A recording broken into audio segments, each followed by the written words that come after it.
അപ്പോൾ ഹൈദരാബാദിലത്തെ ആദ്യത്തെ ദിവസം എല്ലാവരോടും രാവിലെ 8:30 ആകുമ്പോൾ റോട്ടിലിറങ്ങി നിൽക്കാൻ പറഞ്ഞിട്ടുണ്ടായിരുന്നു. കറക്റ്റ് സമയത്ത് ബസ് വന്നിട്ടുണ്ടായിരുന്നു. ഞങ്ങളെല്ലാവരും ബസ്സിൽ കയറി കമ്പനിയിലേക്കുള്ള യാത്രയാണ്.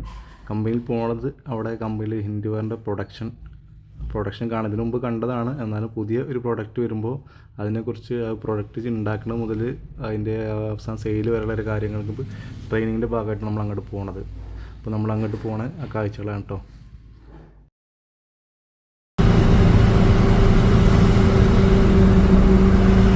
നമ്മളെ കമ്പനി ഇപ്പോൾ ഉള്ളത് ബീബി നഗർ എന്ന് പറഞ്ഞ സ്ഥലത്താണ്. അപ്പോൾ നമ്മൾ ബീബി നഗറുള്ള സ്ഥലത്തേക്കാണ് യാത്ര. റോഡുകളൊക്കെ അത്യാവശ്യം കുഴപ്പമില്ല. ഇത് കാണുന്നത് പുതിയൊരു ഹോസ്പിറ്റൽ, ഇൻ്റർനാഷണൽ ഹോസ്പിറ്റലാണ്, കേന്ദ്ര ഗവൺമെൻറ് ഹോസ്പിറ്റലാണ്. പുതിയതായിട്ട് വരുന്നുള്ളൂ അവിടെ. ഡ്രൈവർ നമുക്ക് വിശദമായിട്ട് ഇങ്ങനെ കാര്യങ്ങൾ പറഞ്ഞു തന്നു. ഇത് നമ്മൾ പഴയ കമ്പനിയാണ് കേട്ടോ. ഇപ്പോൾ ഇവിടെ CPVDൻ്റെ വേറെ പ്രൊഡക്ഷൻ കാര്യങ്ങൾ നടക്കുകയാണ്. അപ്പോൾ അവിടെയല്ല നമുക്ക് പോകേണ്ടത്, നമുക്ക് പുതിയ കമ്പനിയിലേക്കാണ്. അപ്പോൾ ആ കമ്പനിയിലേക്കുള്ള എൻട്രൻസാണ് നമ്മൾ ഇപ്പോൾ എത്തിയിട്ടുള്ളത്. അപ്പോൾ കമ്പനീൻ്റെ ബസ് വണ്ടികൾ കണ്ടാൽ മാത്രമേ ഉള്ളൂ സെക്യൂരിറ്റിക്കാർ ഉള്ളിലേക്ക് പ്രവേശിക്കുള്ളൂ. ക്യാമറ കാര്യങ്ങളൊന്നും അങ്ങനെ ഉള്ളിൽ അലോഡല്ല. നമ്മൾ ചെന്ന് സെക്യൂരിറ്റിൻ്റെ അടുത്ത് പോയി എല്ലാ കയറുന്ന ആൾക്കാരെ സെപ്പറേറ്റ് ഫോട്ടോസൊക്കെ എടുത്ത് അവിടെ സെപ്പറേറ്റ് ID കാർഡ് തരും. ആ ID കാർഡ് ഉണ്ടെങ്കിൽ ഉള്ളിൽ പ്രവേശിക്കാൻ കഴിയുള്ളൂ. സെക്യൂരിറ്റി നമ്മളെ കൂടെ വരും. ഇതാണ് ഞങ്ങളെ സാറ്. ഇപ്പോൾ നിങ്ങൾ ഈ കണ്ട പൊടി ഉണ്ടല്ലോ, ഇതാണ് ചൈന ക്ലേ എന്ന് പറഞ്ഞ സാധനം. ഇത് വെച്ചിട്ടാണ് സെറാമിക്കിൻ്റെ ക്ലോസറ്റുകളൊക്കെ ഉണ്ടാക്കുന്നത്. അപ്പോൾ ഉണ്ടാക്കുന്ന രീതികളും കാര്യങ്ങളും ഞാൻ കാണിച്ചു തരാം. നമുക്ക് ഉള്ളിലേക്ക് പോവാം. ഇതിനുള്ളിലേക്ക് കയറി കഴിഞ്ഞാൽ മാസ്ക് നിർബന്ധമാണ്. കാരണം പൊടി ഇഷ്ടം പോലെ ഉണ്ടാവും. ഒരുപാട് പ്രൊസീജിയർ കഴിഞ്ഞിട്ടാണ് നമ്മളെ വീട്ടിലേക്ക് സാധനങ്ങൾ എത്തുന്നത്. ഞങ്ങൾ ചേരുന്ന സ്ഥലത്തൊക്കെ ഇതുപോലെ ഒരുപാടെണ്ണം നിരത്തി വെച്ചിട്ടുണ്ടായിരുന്നു. ഇവിടെ അയൺ ടെസ്റ്റ് കാര്യങ്ങളൊക്കെ ഉണ്ട്. അത് ഒരുപാട് പ്രൊസീജിയർ കഴിഞ്ഞിട്ടാണ് ഈ സാധനമൊക്കെ നമ്മൾക്ക് വീട്ടിലെത്തുന്നത്. നമ്മൾക്ക് 2000-3000 കൊടുത്ത് സാധനം വാങ്ങിയാൽ മതി. ഒരു സാധനം ഉണ്ടാവുള്ള റിസ്ക് അതിൽ പോയാൽ തന്നെ അറിയുള്ളൂ. നമുക്ക് ചിന്തിക്കാൻ പറ്റുമെങ്കിൽ വലിയ ഏക്കർ കണക്കിന് സ്ഥലത്താണ് ഈ കമ്പനി സ്ഥിതി ചെയ്യുന്നത്. നമ്മളിത് മൊത്തം ചുറ്റി കാണാൻ 2-3 ദിവസം എടുക്കും. അത്രയ്ക്കും വിസ്തീർണ്ണമുണ്ട് ഈ സ്ഥലം. പിന്നെ ഞങ്ങൾ 3 പേരും എണീക്കാൻ നേരം വൈകിയുണ്ട് ഞങ്ങൾക്കുള്ള ഫുഡ് കണ്ണൻചേട്ടൻ പാഴ്സൽ വാങ്ങിയിട്ടുണ്ടായിരുന്നു. അത് ഞങ്ങൾ അവിടെ പോയിട്ടാണ് കഴിച്ചത്, പൂരി. പിന്നീട് അങ്ങോട്ട് ഞങ്ങൾ എണീക്കുന്ന നേരം വൈകി സ്ഥിരമാക്കി. കാരണം എന്നും ഇവർ ബ്രേക്ക്ഫാസ്റ്റ് ഞങ്ങൾക്ക് വാങ്ങും. കാരണം ആ 1 മണിക്കൂർ ഇവർക്കും ഫ്രീ ആയിട്ട് അവിടെ സംസാരിച്ചിരിക്കുക. പിന്നെ ഇവിടുത്തെ ചായ എന്ന് പറഞ്ഞാൽ ഇത്രയും ഉണ്ടാവുള്ളൂ കേട്ടോ. ഇതാണ് ഞാൻ ആദ്യം പറഞ്ഞ അയൺ കണ്ടൻറ്റ് ടെസ്റ്റ്. ഇവിടെ ആ ലിക്വിഡ് അതിൽ അയൺ അടങ്ങിയിട്ടുണ്ടെങ്കിൽ അത് മാഗ്നറ്റിക് സിസ്റ്റം പിടിച്ചെടുക്കും. ആ പിടിച്ചെടുത്തത് വേസ്റ്റ് വേറെ മാറ്റി വയ്ക്കും. മാറ്റി വെച്ച സാധനം വെറുതെ കളയൊന്നുമില്ല കേട്ടോ. അത് വേറെ പ്രൊഡക്റ്റിന് വേണ്ടി ഈ സാധനം ഉപയോഗിക്കും. ഇതിൽ ഒരു സാധനം പുറത്തേക്ക് കളയണില്ല, എല്ലാം ഉപയോഗിക്കാൻ എടുക്കും.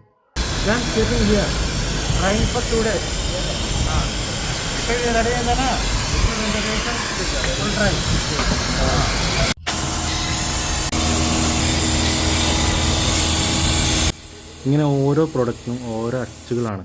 ആ അച്ചിൽ ആ പ്രൊഡക്റ്റ് മാത്രമേ ഉണ്ടാക്കുള്ളൂ. ഈ അച്ചുകൾ ഓരോ മോഡൽ വരുമ്പോൾ ഓരോ മാറ്റങ്ങൾ അവർ വരുത്തിക്കൊണ്ടേയിരിക്കും. അതൊക്കെ സാങ്കേതിക വിദ്യകളാണ് കേട്ടോ.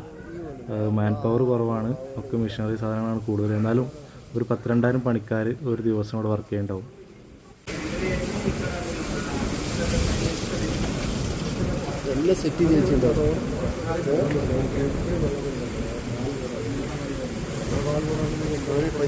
ഇവിടെ മനുഷ്യന്മാരോടും കൂടുതൽ വർക്ക് ചെയ്യണത് റോബോട്ടിംഗ് ആണ്. റോബോട്ടിംഗ് ആകുമ്പോൾ ഓരോ സെൻസർ വെച്ചിട്ട് പോയിന്റുകൾ വരെ അവർ പോളിഷ് ചെയ്ത് വൃത്തിയായി ചെയ്യും. പിന്നെ ചെയ്ത വർക്കും നല്ല വൃത്തി ഉണ്ടാവും, ഫിനിഷിങ്ങും ഉണ്ടാവും.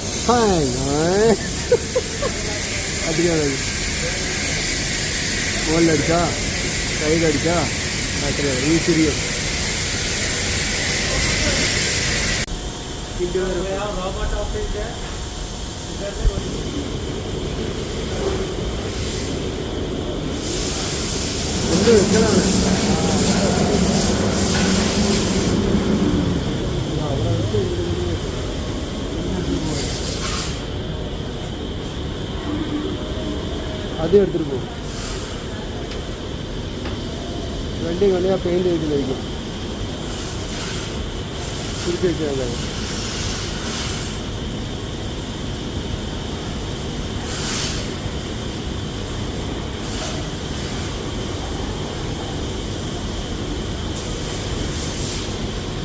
സെൻസർ അടിച്ചിട്ടുണ്ട്. ഇവിടെ ടച്ച് ചെയ്താലേ അതിങ്ങോട്ട് വരുള്ളൂ. എടുത്ത് വെച്ചിട്ട്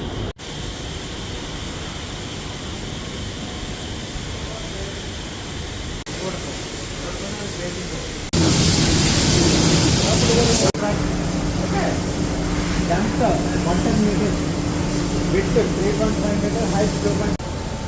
Okay, 1220 maximum. Local brand there. ഇത് 1500 ഡിഗ്രിയിലൂടെ ചൂടാക്കുക കേട്ടോ സാധനം. ഏകദേശം മൊയ്തുക്കാൻ്റെ കുറച്ച് ഗ്ലാസും കാര്യങ്ങളും ഉണ്ടായിരുന്നു. പിന്നെ കറക്റ്റ് 12 മണിയായപ്പോൾ മെസ്സിലേക്ക് ഫുഡ് കഴിക്കാൻ പോകണം. അവിടെ നിന്ന് ഒരു 300 മീറ്റർ നടക്കാണ്ട്, ഒരു സൈഡിൽ നിന്ന് ഒരു സൈഡിലേക്ക് അത്യാവശ്യം ദൂരം നടക്കാണ്ടാവും. ആദ്യത്തെ ദിവസമായിട്ട് തന്നെ എന്തൊക്കെയാണ് കഴിക്കാനുള്ളതെന്ന് നമുക്കറിയില്ല. അപ്പോൾ നമുക്ക് ഏതായാലും മെസ്സിലേക്ക് പോവാം. ഇവിടെ തന്നെ കൂടുതലായിട്ട് ഇറച്ചി മീനോ കാര്യങ്ങളോ ഉണ്ടാവില്ല, വെജിറ്റേറിയൻ ആയിരിക്കും ഉണ്ടാവുക. അപ്പോൾ ഇതാണ് നമ്മളെ മെസ്സ്. ഇവിടെ സെൽഫ് സർവീസാണ്, അവരെല്ലാ ഭക്ഷണങ്ങളും നിരത്തി വെച്ചിട്ടുണ്ടാവും, നമ്മൾ പോയി എടുത്ത് കഴിക്കണം. ഇന്നത്തെ ഫുഡ് നമുക്ക് കിട്ടിയിട്ടുള്ളത് ചോറ്, വലിയ സാമ്പാർ, പിന്നെ കടലക്കറി, വേറെന്തോ തോരൻ, കട്ടത്തൈര്, പിന്നെ ഈ ഗുലാബ് ജാമോ എന്തോ സാധനം. ഞാനെല്ലാം കഴിക്കില്ല, ഭക്ഷണം കഴിക്കുമ്പോൾ ഇവർക്ക് മധുരം നിർബന്ധമാണ്. അപ്പോൾ ഇവിടെ ഇവരാണ് ഉണ്ടാക്കുന്നത് കേട്ടോ. വീഡിയോ വല്ലാതെ യൂസ് ചെയ്യാൻ പറ്റാത്തതുകൊണ്ടാണ് ഞാൻ സൈഡിൽ നിന്ന് മാറിയെടുക്കുന്നത്. അതിനുശേഷം നമുക്ക് വീണ്ടും ട്രെയിനിങ് തുടങ്ങി. കറക്റ്റ് 3:50 ചായ വന്നു. അവിടെയും വെജിറ്റേറിയൻ ബജ്ജി, മുളക് ബജ്ജിയാണ് ഞങ്ങൾക്ക് കിട്ടിയിട്ടുണ്ടായിരുന്നത്, ബിസ്ക്കറ്റും. ഈ സാധനം കൊണ്ട് കേട്ടോ ഈ ക്ലോസറ്റ് ഉണ്ടാക്കുന്നത്. അപ്പോൾ കറക്റ്റ് 4:35 ആയപ്പോൾ ഞങ്ങൾ ഓഫീസിൽ നിന്ന് ഇറങ്ങി. നേരെ നടക്കണം, ബസ്സിൻ്റെ അടുത്ത് അത്യാവശ്യം കൂടുതൽ നടക്കാണ്ട്. അടുത്ത ദിവസം ഞങ്ങൾക്ക് കിട്ടിയ ടാഗുകളൊക്കെ തിരിച്ച് മൊയ്തുക്ക് തന്നെ കളക്ട് ചെയ്തിട്ട് അവിടെ കൊണ്ടുപോയി കൊടുക്കണം. കൊണ്ടുപോയി കൊടുത്താൽ മാത്രം പോരാ, തിരിച്ചു പോകുമ്പോൾ നമ്മളെ ഓരോ ഫോട്ടോസ് അവരെടുക്കും.